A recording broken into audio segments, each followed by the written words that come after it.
Financial markets పై పట్టు సాధించాలనుకునే వాళ్ళు Revanth conduct చేసే వెబినార్ కోసం ఈ నెంబర్ కి కాల్ చేయండి. నమస్తే, నేను జీవి సత్యనారాయణ. ఇప్పుడు ఈరోజు ఈ ఎపిసోడ్లో లేటెస్ట్గా పాన్ కార్డ్ అప్డేట్ జరగడం జరిగింది. ఈ పాన్ కార్డ్ అప్డేట్ ఏంది, దాని డీటెయిల్స్ ఏంది, అవన్నీ మనము పాతవి పనిచేస్తాయా లేవా అవన్నీ గురించి దీని మీద ఇప్పుడు ఈ వీడియోలో మీకు చెప్పడం జరుగుతుంది. ఈ పాన్ 2 వర్షన్, ఇప్పుడు రోబో సినిమా ఎట్లయితే 2 వర్షన్ వచ్చిందో ఇది కూడా అనమాట. Pan card 2 version 2.0 version. ఇది ట్యాక్స్ పేయర్స్ కోసం అనమాట. అంటే కొత్త పాన్ కార్డులు క్యూఆర్ కోడ్ తోటి వస్తాయి అనమాట. ఈ క్యూఆర్ కోడ్ వల్ల బెనిఫిట్ ఏంటిది అనేది ఇప్పుడు మనం చూద్దాము. ఇది మన కేంద్ర ప్రభుత్వం ఏదైతే మొన్న నరేంద్ర మోడీ గారి హయాంలో మొన్న మండే రోజు ప్లాన్ చేయడం జరిగింది. అయితే ఇప్పుడు దీనికోసం 1435 కోట్లు ఫండ్ కేటాయించడం జరిగింది. ఈ పాన్ కార్డ్ అంటే పర్మనెంట్ అకౌంట్ నెంబర్, ఇది కంపల్సరీ అనమాట. మనం షేర్ మార్కెట్ కానీ ఏం చేయాలన్నా, బిజినెస్ చేయాలన్నా, ఎంప్లాయీ కానీ ఏదైనా ఉన్నా ఫస్ట్ పాన్ కార్డు ఉండాలి. పాన్ కార్డు తోటి అకౌంట్ ఓపెన్లు అవుతాయి, పాన్ కార్డు తోటే ఇవన్నీ జరుగుతాయి. ఇప్పుడు ఆధారు పాను కంపల్సరీ అనమాట.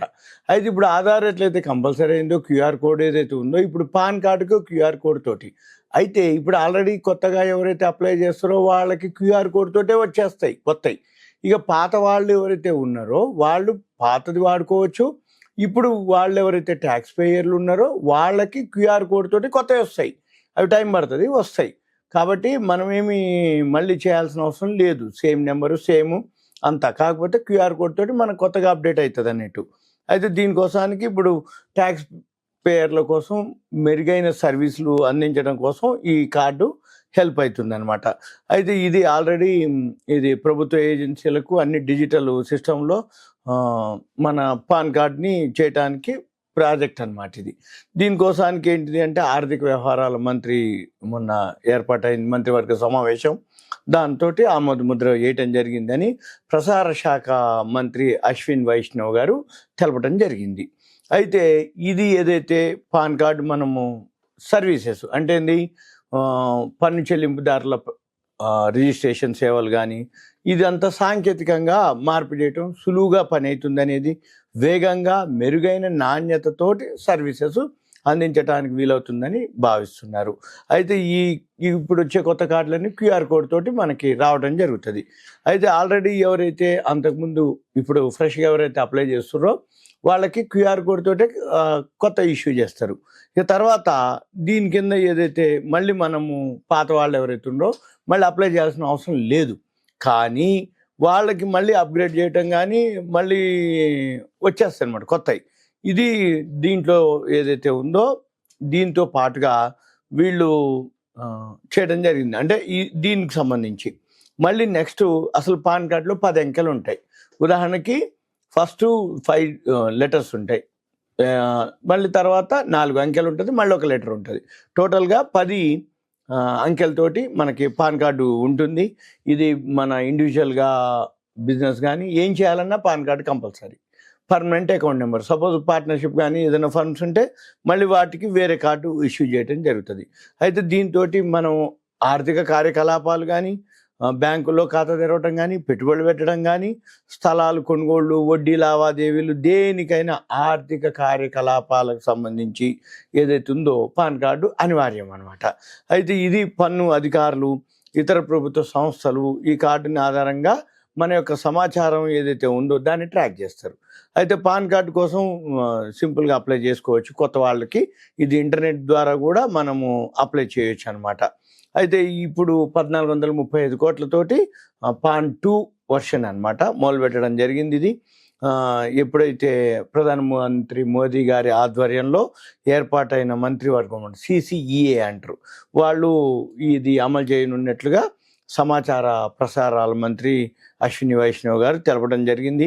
అయితే ట్యాక్స్ పేయర్కి మళ్ళీ సులభంగా సేవలు అందించడమే లక్ష్యంగా చేసుకొని కొత్త కార్డులను రూపొందించడం జరుగుతుంది అనమాట. ఇవన్నీ కూడా క్యూఆర్ కోడ్ తోటి వస్తాయి అన్నమాట.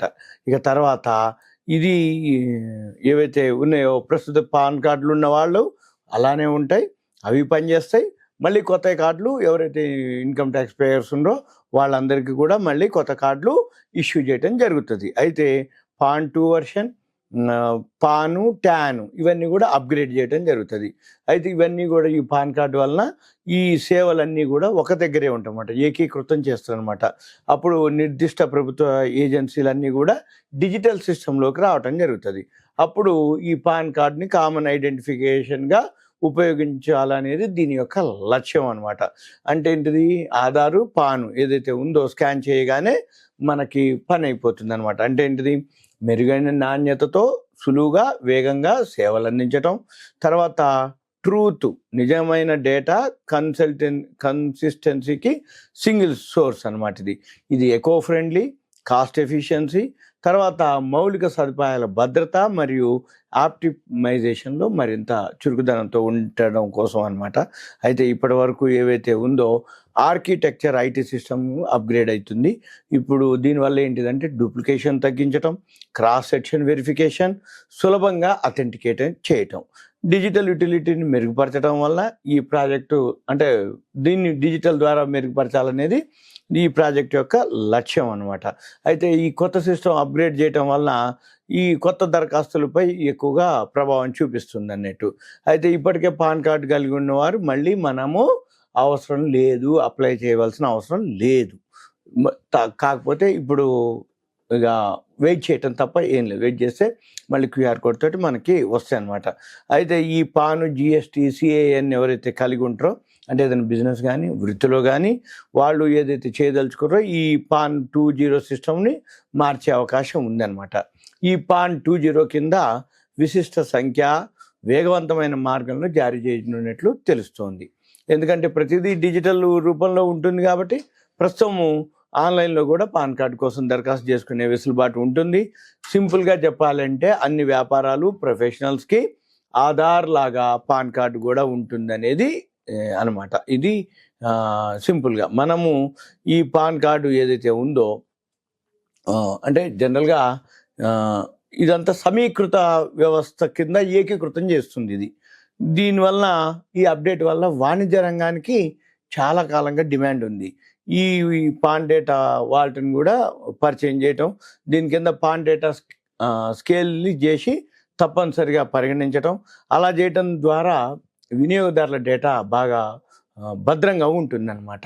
దీనివల్ల ఏంటంటే పేపర్లెస్ అనుకోండి, పర్యావరణ అనుకూల ప్రక్రియలను అవలంబించడం ద్వారా మాన్యువల్ తప్పుల్ని తగ్గించడం ద్వారా ఈ చొరవ యొక్క లక్ష్యం అనమాట.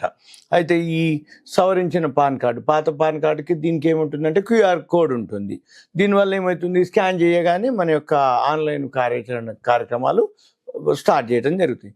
ఇది పూర్తిగా డిజిటల్, సురక్షితం, ప్రభావవంతమైనటువంటి ఆర్థిక వ్యవస్థకి ఒక ముఖ్యమైన అడుగు అనేది ఒక అన్నమాట. ఇది సింపుల్గా అసలు పాన్ కార్డ్ అంటే పర్మనెంట్ అకౌంట్ నెంబరు, ఇది 10 నెంబర్లు ఉంటుంది.